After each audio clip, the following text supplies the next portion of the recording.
Bonjour à tous. Bienvenue à LingoPie News in Easy French.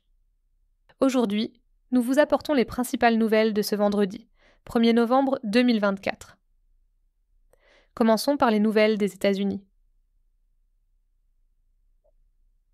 Sondage au Michigan.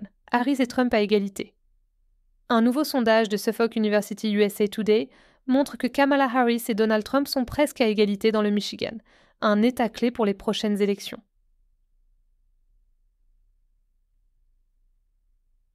USA Today n'apporte aucun soutien officiel. USA Today, ainsi que le Washington Post et le Lay Times, ont annoncé qu'ils ne soutiendront aucun candidat présidentiel pour les élections de 2024 afin de fournir des informations impartiales aux lecteurs. Un chanteur jure accidentellement à la télévision en direct pendant l'hymne américain. Un chanteur a accidentellement dit un juron à la télévision en direct pendant l'hymne national des États-Unis. Il l'a qualifié de maladresse et s'est excusé sur Instagram. Journée de la liberté pour les vétérans aux États-Unis. Northeast Dental Arts, à Northeast, offre des soins dentaires gratuits aux vétérans et militaires actifs le 2 novembre, soulignant le manque de prestations dentaires pour de nombreux vétérans. L'équipe féminine de football des États-Unis gagne encore.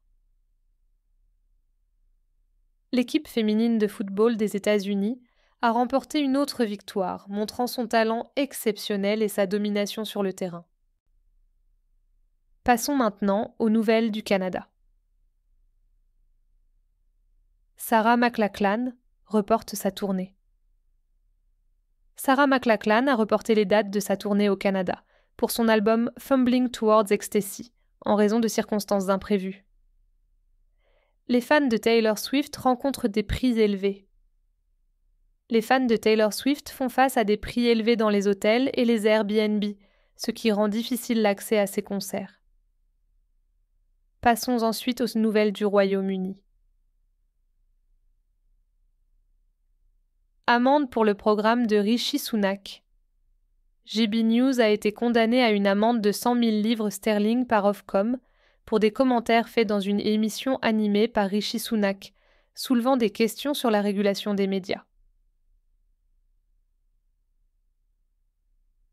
Les plans budgétaires de Labour.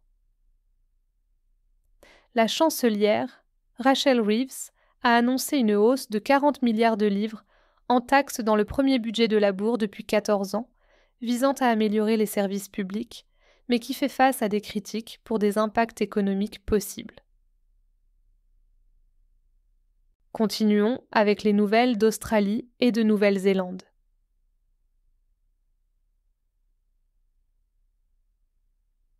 Une femme survit à une morsure de serpent. Une femme qui était disparue pendant plusieurs jours dans les montagnes Stowe a été retrouvée vivante après avoir survécu à une morsure de serpent.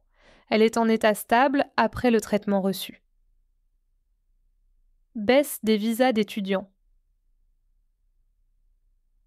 L'Australie a vu une baisse de 38% des visas d'étudiants entre octobre 2023 et août 2024.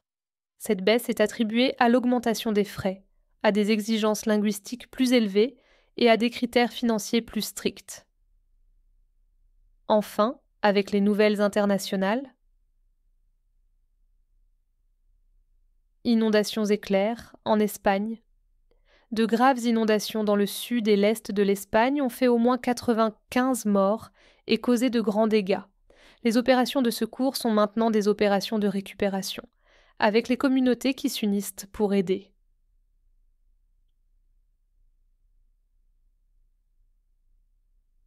Essai de missile de la Corée du Nord. La Corée du Nord a testé un missile balistique intercontinental, montrant une capacité potentiellement accrue de lancer des attaques nucléaires à longue portée. Crise des réfugiés en Ouganda. L'Ouganda a des difficultés à soutenir plus d'1 700 000 réfugiés, alors que l'aide internationale diminue, laissant beaucoup sans aide alimentaire essentielle. Cela conclut nos principales nouvelles d'aujourd'hui. Merci de nous avoir rejoints sur LingoPie News in Easy French. Nous reviendrons bientôt avec une autre mise à jour sur les dernières nouvelles. Merci pour votre attention.